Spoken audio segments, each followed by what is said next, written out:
Sadism क्या चीज़ होती है? अपने आप को तकलीफ देना, ये क्या होता है? सैडिज्म बेसिकली खुद से ज़्यादा ये होता है कि आपको दूसरे को तकलीफ देने में मज़ा आ रहा होता है। मैंने ऐसे लोग देखे उनको खुशी महसूस होती है, कट्स लगा के खुशी महसूस होती है, सम टाइम के किसी चीज़ से खुद को मार के खुशी महसूस होती है। ऐसी बहुत सारी मूवीज़ भी दिखाई गई हैं जिसमें वो लोग खुद को तकलीफ पहुंचा रहे हैं या किसी को कहते हैं कि मुझे तकलीफ पहुंचाएं। ऐसे केसेस भी मतलब मेरे पास आए हैं। वो कहते हैं हमें ह्यूमिलेट करें, हमें शर्मिंदा करें, हमें खुशी महसूस होती है। उन्होंने देखा बहुत ज़्यादा कि घर में लोगों को डिग्रेड किया जा रहा है, तो वो उनकी पर्सनैलिटी का पार्ट बन जाता है, डिस्टर्ब करता है उनको। डोमेस्टिक वायलेंस में जैसे आपने देखा मेल अपनी वाइफ को मारता है, वो बेचारी परेशान है, रो रही है, लेकिन उसको फर्क नहीं पड़ रहा, वो अच्छा लग रहा है उसको, वो हंस रहा है। इसका ट्रीटमेंट बहुत कम्प्लेक्स होता है कि देखिए पर्सन की पूरी पर्सनैलिटी डिस्टर्ब है, ऐसा पर्सन कभी एक्सेप्ट नहीं करेगा मेरे साथ मसला है। लेकिन लोगों का ये भी तो कंसर्न होता है कि थेरेपिस्ट बड़े महंगे होते हैं, हम किधर उनको फाइनेंशियली कैसे कवर करें, ये उनके एक्सपेंस कैसे करें? थेरेपिस्ट भी मल्टीपल इस तरह से होते हैं कि उसमें रेट्स लिखे होते हैं, आप अपने अकॉर्डिंग सिलेक्ट कर सकते हैं। हाँ। सब कुछ डिप्रेशन में होता है। डिप्रेशन आपको इतना ज्यादा डिस्टर्ब करता है कि आपको हार्म फील ही नहीं हो रहा होता, आपको मौत ज्यादा आसान लग रही होती है अपनी जिंदगी से। सैडिज्म का हम डिस्कस कर रहे थे, सैडिज्म क्या चीज़ होती है? क्योंकि चलिए बाकियों को तकलीफ देने वाली चीज़ें तो हमने सब डिस्कस कर ली,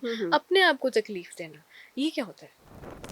अच्छा, अपने आप को तकलीफ दे के मैंने ऐसे लोग देखे उनको खुशी महसूस होती है, कट्स लगा के खुशी महसूस होती है, सम टाइम के किसी चीज़ से खुद को मार के खुशी महसूस होती है। ऐसी बहुत सारी मूवीज़ भी दिखाई गई हैं जिसमें वो लोग खुद को तकलीफ पहुंचा रहे हैं या किसी को कहते हैं कि मुझे तकलीफ पहुंचाएं। इवन मैंने ऐसे केसेस भी मतलब मेरे पास आए हैं। वो कहते हैं हमें ह्यूमिलेट करें, हमें शर्मिंदा करें, हमें खुशी महसूस होती है। गॉड, अब ये क्यों? देखिए ये साइकोलॉजिकल इश्यूज हैं।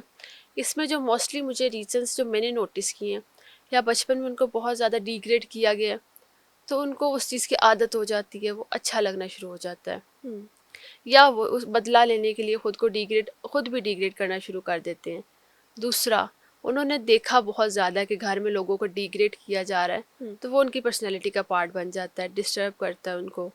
और सैडिज्म बेसिकली खुद से ज़्यादा ये होता है कि आपको दूसरे को तकलीफ देने में मज़ा आ रहा होता है, अच्छा लग रहा होता है। आप दूसरे को फ़र्ज़ करें, आप दूसरे को मार रहे हैं, वो चीख रहा है, आपको अच्छा लग रहा है, खुशी महसूस हो रही है, वो तड़प रहा है, आपको अच्छा लग रहा है। तो ये तो कोई दिमाग बहुत एक्सट्रीम किस्म की दिमागी कंडीशन है। एग्जैक्टली। और जो हम केसेस देखते हैं सारे क्रिमिनल्स होते हैं, तो फिर वाकई हम यही सोचते हैं ना कि इसमें सेंसिटिविटी किधर है, कि हम तो हम नहीं कहते हैं ना कि बर्दाश्त कर मतलब सकते। इसके अंदर फीलिंग्स नहीं थी जो इसने हाँ, इतना मारा है उसको। इवन आपने देखा है घर के मेड्स को लोग मार रहे होते ट्रू। हैं, तो वो हम कहते हैं कि इसके अंदर तो फीलिंग्स नहीं थी जो इसने इतना मार दिया बेचारे बच्चे को या ऐसे। तो वो क्या होता है, वो बेसिकली यही फीलिंग्स होती हैं। वो उनको प्लेजर मिल रहा होता है किसी को मार के। एग्जैक्टली, अपने पार्टनर को मार रहे होते हैं लोग। ये जो डोमेस्टिक वायलेंस है, हम्म इसमें भी बहुत बड़ा रोल प्ले करती है ये टर्म सैडिज्म बहुत की। ज़्यादा डोमेस्टिक वायलेंस में जैसे आपने देखा मेल अपनी वाइफ को मारता है, हाँ, वो बेचारी परेशान है, रो रही है, लेकिन उसको फ़र्क नहीं पड़ रहा, वो अच्छा लग रहा है उसको, वो हंस रहा है। मैंने ऐसे भी केसेस देखे कि वो हंस रहे होते हैं देख के। तो इसका फिर क्या, इसको कैसे ट्रीट करें? ये तो बहुत ही कोई बहुत एक्सट्रीम लेवल का कोई इंसान को ट्रॉमा है। किस वजह से होता है सैडिज्म? अच्छा, ये अगर हम इसकी वजह डिस्कस करें तो ये बहुत एक लंबी चीज़ है, बहुत ह्यूज चीज़ है कि उसकी लाइफ ऐसी गुजरी है, उसने कुछ देखा ऐसा है। और अगर ट्रीटमेंट की बात करें, इसका ट्रीटमेंट बहुत कम्प्लेक्स होता है क्योंकि देखिए पर्सन की पूरी पर्सनैलिटी डिस्टर्ब है, पूरी उसकी चीज़ें डिस्टर्ब है, हर चीज़ डिस्टर्ब है। तो उसको अब देखिए ऐसा पर्सन कभी एक्सेप्ट नहीं करेगा मेरे साथ मसला है, कभी भी नहीं। आप उसको एहसास दिलाएंगे, वो आप पे भी अपनी फीलिंग्स अप्लाई करना शुरू कर देगा। तो ट्रू। ऐसे पर्सन का ठीक होना बहुत एक तो डिफ़िकल्ट है। ये है कि अगर उसकी फैमिली मतलब उसको एग्री करती है कि उसको ट्रीटमेंट करवाना है, ठीक करना है, उसको एडमिशन करवाया जाए, ताकि वो कंप्लीट ऑब्जर्वेशन में रखना पड़ता है ऐसे पर्सन को। ओके। तो तो ये अब तो मुझे ऐसा लगने लगा है कि जो मेजोरिटी डोमेस्टिक वायलेंस के केसेस आते हैं और बहुत एक्सट्रीम किस्म के आते हैं, जो सारे तो इसी बीमारी का शिकार है, तो उनको सबको थेरेपी मिलनी चाहिए।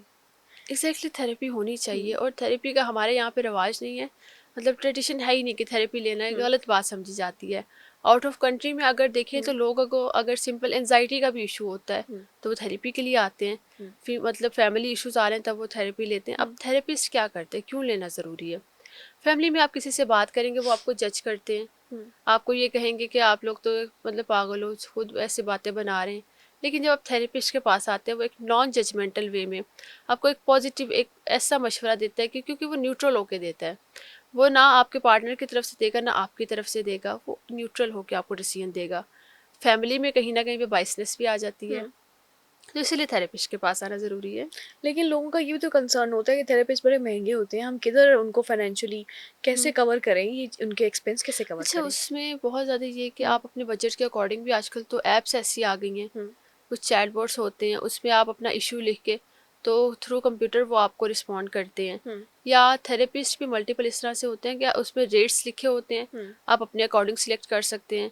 उनका एक्सपीरियंस देख के, जैसे हमारी ऐप से मरहम वगैरह, हम्म, उसके अलावा ओलाडेक पे आपको मिल जाते हैं, ऑनलाइन कंसल्टेशन भी मिल जाती है, क्लिनिक के भी।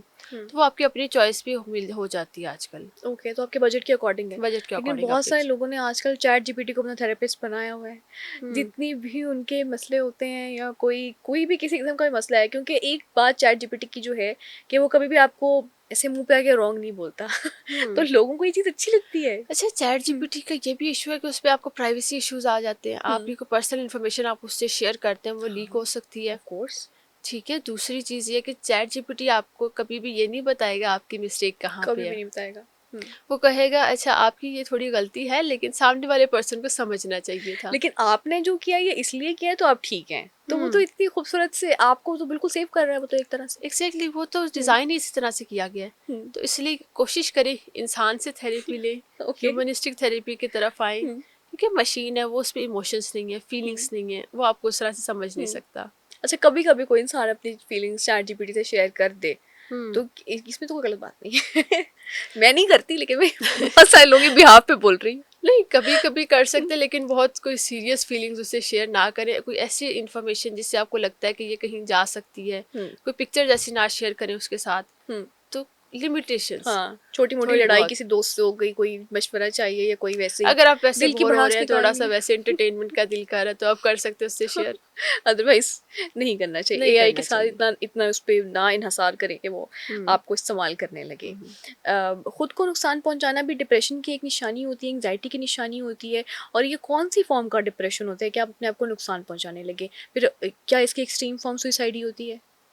अच्छा, डिप्रेशन किसी भी किस्म का, उसमें आपको मोस्टली आप सुसाइड की तरफ जाते ही जाते हैं। हम्म, अगर आप नहीं भी करते सुसाइड, तो फिर आपको थॉट्स आती हैं लाजमी। हम्म, थॉट्स आपको डिप्रेशन की, मतलब सुसाइड की नहीं आ रही तो सेल्फ हार्म की थॉट्स आती हैं। हम्म, आपको दिल करता है कि मैं खुद को नुकसान पहुंचा लूँ, आप अपने बाल नोचते हैं, ठीक है, हम्म। अपने आप को कट्स लगाते हैं। बहुत सारे लोग आपने देखे होंगे कि मतलब दीवार में हाथ मार रहे हैं, हाँ। ठीक है, अपने इस तरह से आप नेल्स मार रहे हैं, नेल्स मतलब हम्म, कोई बाइट कर रहे हैं, हम्म, अपनी फिंगर्स पे कैसे कट्स लगा लेते हैं, ठीक है, और हम्म, आपने देखा होगा वेन्स काट लेते हैं। वो हाँ। सब कुछ डिप्रेशन में होता है। हम्म, डिप्रेशन आपको इतना ज़्यादा डिस्टर्ब करता है कि आपको हार्म फील ही नहीं हो रहा होता, हम्म, आपको मौत ज़्यादा आसान लग रही होती है अपनी ज़िंदगी से।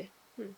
लेकिन बहुत सारे लोग मौत की तरफ एग्जैक्ट नहीं जाते। वो हम्म। कट लगा के कौन सी वो खुशी होती है, ये कौन से आपके हार्मोन ट्रिगर हो रहे हैं कि आपने खुद को कट लगाया और हम्म। आपका जो है आप फुलफिल हो गए, ये क्या होता है बेसिकली? अच्छा, इसमें ये होता है कि हम्म, डिप्रेशन पेशेंट जो होगा ना, हम्म, वो मरने के इरादे से ही खुद को करेगा। एक जो ओके। चीज़ आप करें ना, खुशी वाली बात, या हम्म, फिर लोगों के टेंशन सीकिंग के लिए कभी हम करते हैं, हम्म। वो पर्सनैलिटी इश्यूज आ जाते हैं। ओके। लोगों के अटेंशन सीकिंग के लिए हम करते हैं कि अच्छा हम कुछ करके बेहोश हो जाते हैं, हम्म, कर्स लगा लेते हैं, लेकिन वो मरने के इरादे से नहीं हाँ, करते। वो एग्जैक्ट मैन पे नहीं ना लगाते, वो इधर लगाते हैं, पीछे या लगाते आप हैं ऐसे। पिल्स ले लेते हैं थोड़ा टाइम, वो इतनी पिल्स लेते हैं कि लेकिन आपको पता हो कि मैं मरूंगा नहीं, इससे बच जाऊंगा। वो आप अटेंशन सीकिंग के लिए करते हैं, वो आपके पर्सनैलिटी डिसऑर्डर्स में आता है।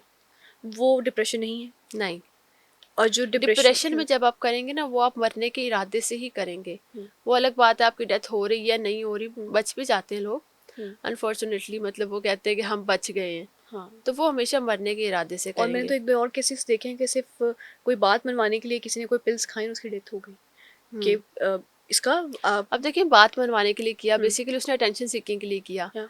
लेकिन ये अब ये डिप्रेशन तो नहीं था उसको, हम्म, उसने बात मनवाने के लिए जिद में आके किया हम्म, और उसकी डेथ हो गई। तो इसमें देखें, अटेंशन सीकिंग उसकी पर्सनैलिटी का इशू था यहाँ हम्म, पे। और डिप्रेशन में जब भी पर्सन करेगा, रिसेंटली मैं एक केस देख रही थी, एक हम्म, बच्ची थी मेरे पास, तो वो कहती है मैंने एक दफ़ा वेंस काटी है अपनी, हम्म, लेकिन मैं बच गई। मैं ये चाहती थी मैं मर जाऊँ, मैं अपनी लाइफ ख़त्म कर दूँ। उसने एक दफ़ा पिल्स खाई हैं और अच्छी खासी हैवी अमाउंट में खाई हैं, हम्म, उसके बाद उसका स्टमक वॉश हुआ है तो वो बची है। अब डिप्रेशन में जो भी बंदा करेगा, वो मरने के इरादे से ही करेगा, हम्म। वो किसी को दिखाने के लिए नहीं करेगा।